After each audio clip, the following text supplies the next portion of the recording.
السلام علیکم پیارے دوستو، welcome to the world story. آج میں آپ کے لیے بہت ہی زبردست ایک شہزادی کی کہانی لے کر آئی ہوں۔ آپ لوگوں سے گزارش ہے کہ اس ویڈیو کو اینڈ تک لازمی دیکھیے گا اور ہمارا چینل سبسکرائب کیجیے گا۔ بادشاہ نے جب شہزادی کی دکھ بھری کہانی سنی تو اس سے کہا، اپنے آپ کو تیار کرو، میں تمہارے ماں باپ کے گھر لے جاؤں گا۔ شہزادی نے بہت منت سماجت کی کہ مجھے میرے ظالم باپ کے سامنے مت لے جاؤ، وہ مجھے قتل کر دے گا۔ لیکن بادشاہ نہیں مانا۔ آخرکار وہ مجبور ہو کر اپنے ماں باپ کے گھر یعنی سسرال جانے کے لیے تیار ہو گئی۔ بادشاہ نے پورے جاؤ جلال اور تم تراک سے ایک بڑے لشکر کے ساتھ شہزادی اور تینوں بیٹوں کو بھیجا، لیکن خود کچھ ملک کے ضروری کاموں کی وجہ سے رک گیا۔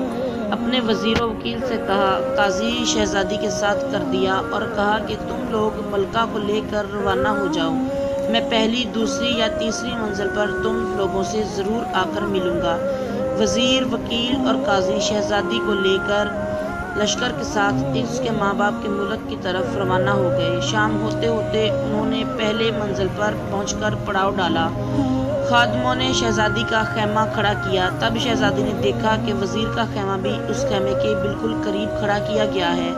شہزادی نے وزیر کو بلا کر اس سے پوچھا، اے وزیر، تم جانتے ہو کہ میں ایک بادشاہ کی بیٹی اور ایک بادشاہ کی بیوی ہوں، تم اپنا خیمہ یہاں سے دور لگوا دو۔ وزیر نے کہا، ملکہ صاحبہ، بادشاہ نے ہمیں آپ کی حفاظت کی خاطر آپ کے ساتھ روانہ کیا ہے۔ اگر آپ یا آپ کے بچوں کو کچھ ہو گیا تو میں بادشاہ کو کیا جواب دوں گا؟ شہزادی نے کہا، مجھے کچھ نہیں ہوگا، تم اپنا خیمہ یہاں سے دور کہیں اور لگوا دو۔ لیکن وزیر نہیں مانا۔ خیمے لگ گئے، کھانا وغیرہ کھایا گیا، رات ہو گئی تھی۔ تھکے ہارے لوگ، وزیر کے دل میں کوڑ تھا، اسے نیند نہیں آ رہی تھی۔ آخر آدھی رات کو اٹھا اور شہزادی کے خیمے میں داخل ہو گیا۔ شہزادی پہلے سے ہی بھانپ چکی تھی کہ وزیر بدذات کی نیت میں کھوٹ ہے۔ آہٹ پا کر شہزادی جاگ گئی، دیکھا کہ وزیر ہے تو اسے للکار کر باہر نکلنے کو کہا، لیکن وزیر آگے بڑھنے لگا۔ شہزادی نے کہا کہ اے بدذات وزیر، تم جانتے ہو کہ میں ایک بادشاہ کی بیٹی ہوں اور ایک بادشاہ کی بیوی ہوں، نہ میں نے برائی کی ہے اور نہ کسی کا برا چاہا ہے، مجھے مخلوق کے سامنے بدنام مت کر اور میرے خیمے سے نکل جا۔ لیکن بے غیرت وزیر نہیں ٹلا۔ جب شہزادی نے دیکھا کہ وزیر کسی صورت نہیں مان رہا تو اس نے اپنے بڑے بیٹے کو وزیر کے سامنے کیا کہ تمہیں اس بچے کے سر کی قسم، اس طرح مت کرو، اسے اللہ رسول کے واسطے دیے، قرآن کی دہائی دی۔ لیکن بد کردار وزیر کے دماغ میں شیطان پوری طرح جا گھر کر چکا تھا۔ وہ آگے بڑھا اور تلوار نکال کر ایک ہی وار سے بچے کا سر دھڑ سے الگ کر دیا۔ شہزادی سمجھ گئی کہ بدذات وزیر بالکل بھی نہیں ٹلے گا۔ اس نے وزیر سے کہا، تم اب بالکل بھی نہیں ٹلو گے، میں ایک پاک عورت ہوں، اس وقت بھی وضو میں ہوں، مجھے اتنا موقع دو کہ میں اپنے وضو کو توڑ کر آ جاتی ہوں، تب تمہارا جو دل چاہے وہ کرو۔ وزیر نے کہا، جاؤ اور جلدی آ جانا۔ شہزادی خیمے سے باہر نکل گئی، بھاگتی ہوئی وہاں سے دور ایک بڑی جھاڑی کے پیچھے چھپ گئی۔ وزیر کچھ دیر انتظار کرنے کے بعد اسے ڈھونڈنے نکل گیا، ادھر ادھر تلاش کرنے لگا، لیکن ناکام رہا۔ صبح ہونے والی تھی۔ آخر تھک ہار کر دوبارہ شہزادی کے خیمے میں داخل ہو گیا، بچے کی لاش اٹھا کر کہیں دور دفن کیا اور اپنے خیمے میں آ کر گھس گیا۔ بہت دیر کے بعد شہزادی اپنے خیمے میں داخل ہو گئی، اپنے مقتول بیٹے کو نہ پا کر رونے لگی۔ لشکر دوبارہ چلتے چلتے شام تک دوسری منزل پر جا پہنچے۔ خادموں نے شہزادی کا خیمہ استادہ کرنا شروع کیا۔ شہزادی نے دیکھا کہ وزیر نے آج اپنا خیمہ بہت دور کھڑا کروایا ہے، لیکن تھوڑی دیر بعد دیکھا کہ خادم ایک اور خیمہ اس خیمے کے قریب استادہ کر رہا ہے، تو پوچھا کہ یہ کس کا خیمہ ہے؟ خادم نے جواب دیا کہ یہ وکیل کا خیمہ ہے۔ شہزادی نے وکیل کو بلوایا اور کہا کہ میں ایک عورت ہوں، تم اپنا خیمہ میرے خیمے کے قریب سے ہٹا دو، یہ اچھی بات نہیں ہے۔ وکیل نے کہا، اے ملکہ، بادشاہ سلامت نے مجھے آپ کے ساز و سامان کی حفاظت کے لیے آپ کے ہمراہ کر دیا ہے اور پرزور تاکید کی ہے کہ اگر آپ کو یا آپ کے سامان کو کچھ ہو گیا تو میں بادشاہ کو کیا منہ دکھاؤں گا؟ شہزادی نے جواباً کہا، اتنے جم غفیر کے درمیان مجھے اور میرے سامان کو کوئی فضاق نہیں لے جا سکے گا۔ بہتری یہی ہے کہ تم اپنا خیمہ کہیں دور استادہ کرواؤ، لیکن بدکردار وکیل ٹس سے مس نہ ہوا اور اپنا خیمہ ادھر ہی استادہ کروایا۔ شہزادی پہلے سے ہی وزیر کے ہاتھوں مار کھا چکی تھی،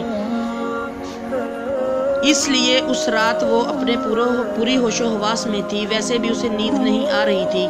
آج بھی اس نے آدھی رات کو کسی کے قدموں کی آہٹ اپنے خیمے کی طرف آتے سنی تو مکمل بیدار ہو گئی۔ جب اس نے دیکھا کہ آنے والا وکیل ہے تو للکارا، خبردار، میرے خیمے میں داخل ہونے کی تمہاری ہمت کیسے ہوئی؟ نکل جاؤ خیمے سے۔ لیکن وکیل اپنے ناپاک ارادوں کے ساتھ اس طرف دیکھ رہا تھا۔ شہزادی نے دوبارہ اسے کہا، تم جانتے ہو کہ میں ایک بادشاہ کی بیٹی ہوں اور ایک بادشاہ کی بیوی ہوں، ایک پاک دامن عورت ہوں، اس لیے میرا پیچھا چھوڑو اور اپنے انجام کی فکر کر۔ لیکن بدکردار وکیل کہاں ٹلنے والا تھا، وہ آہستہ آہستہ اس کی طرف بڑھنے لگا۔ شہزادی سمجھ گئی کہ یہ بدذات بھی نہیں ٹلنے والا۔ دہائی دینے لگی کہ معصوم بچے کے سر کی قسم، میرا پیچھا چھوڑو اور نکل جا یہاں سے۔ لیکن وکیل نے بھی تلوار سے وار کر کے اس کے دوسرے بیٹے کا سر تن سے جدا کر دیا۔ شہزادی نے بے چارگی سے کہا، اگر تم اپنے ناپاک ارادوں سے نہیں ٹلنے والے تو مجھے موقع دو، کیونکہ میں پاک اور صاف وضو سے ہوں۔ مجھے کچھ وقت دے تاکہ میں خود کو ناپاک کر دوں، اس کے بعد جو تمہارا دل چاہے کرو۔ وکیل نے اسے جانے دیا۔ شہزادی خیمے سے نکل کر آج بھی جتنی ہمت سے بھاگ سکتی تھی بھاگی، اور جہاں تک کہ اس کے قدموں نے ساتھ دیا وہ بھاگی، اور آخرکار تھک ہار کر ایک بڑے جھاڑی کے پیچھے جا کر چھپ گئی۔ وکیل جب دیکھا کہ شہزادی ابھی تک نہیں آئی تو اس کے پیچھے نکل پڑا۔ ادھر ادھر بھاگ دوڑ کر کے اسے بہت ڈھونڈنے کی کوشش کی، لیکن ناکام رہا۔ اب اسے ڈر لگنے لگا کہ بچہ بھی جان سے گیا اور شہزادی بھی بھاگ نکلی۔ اگر کسی نے بادشاہ کو خبر کر دی تو مجھے کھولتے تیل میں تل دے گا۔ وکیل جلدی جلدی واپس آیا، مرے ہوئے بچے کو اٹھا کر کہیں دور دفن کیا اور اپنے خیمے میں جا کر سوتا بن گیا۔ جب صبح پھوٹی تو شہزادی آہستہ آہستہ اپنے خیمے میں داخل ہوئی۔ دیکھا کہ دوسرے بچے کی لاش بھی نہیں ہے۔ سمجھ گئی کہ بدکردار وکیل نے اسے ٹھکانے لگا دیا ہے۔ بیچاری کس پر اعتبار کرتی، اس لیے چپ رہی۔ لشکر پھر شہزادی کے باپ کے ملک کی طرف روانہ ہو گیا۔ آج شہزادی اکیلی ایک بیٹے کے ساتھ غموں کا انبار لیے اونٹ پر سوار تھی۔ جب تیسرے منزل پر پڑاؤ ڈالا گیا تو آج وزیر اور وکیل نے اپنے خیمے شہزادی سے بہت دور کھڑے کیے تھے۔ وہ شرمندہ شہزادی کے سامنے بھی نہیں آ رہے تھے۔ حیران و پریشان تھے کہ جب بادشاہ کو پتہ چلے گا تو اسے کیا جواب دیں گے۔ آج جیسے ہی شہزادی کا خیمہ کھڑا کیا گیا تو دیکھا کہ قاضی صاحب اپنا خیمہ اس کے خیمے کے سامنے استادہ کروا رہے ہیں۔ شہزادی نے اسے بھی بہت سمجھانے کی کوشش کی، لیکن قاضی بدذات بھی ٹلنے والوں میں سے نہیں تھا۔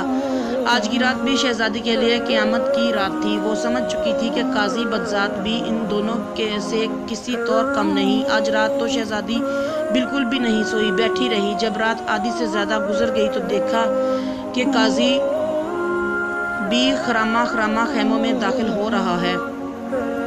شہزادی نے اسے بھی بہت سمجھایا کہ کوشش کی، بہت منت سماجت کی، خدا رسول کے واسطے دیے، یہاں تک کہ کہہ دیا کہ اگر وزیر وکیل جاہل تھے لیکن تم تو عامل و فاضل انصاف فراہم کرنے والے ہو، تمہیں ایسی حرکت زیب نہیں دیتی۔ لیکن قاضی بھی پوری طرح شیطان بن چکا تھا۔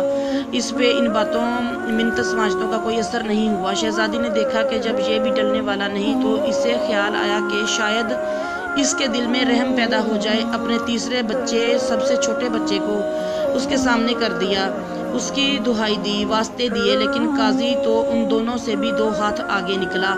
قاضی بدبخت کو بھی رحم نہ آیا اور معصوم بچے کا سر قلم کر دیا۔ شہزادی نے اسے بھی یہی کہا کہ میں پاک صاف ہوں، وضو سے ہوں، مجھے موقع دو تاکہ اپنا وضو توڑ دوں، اس کے بعد جو تم چاہو کرو۔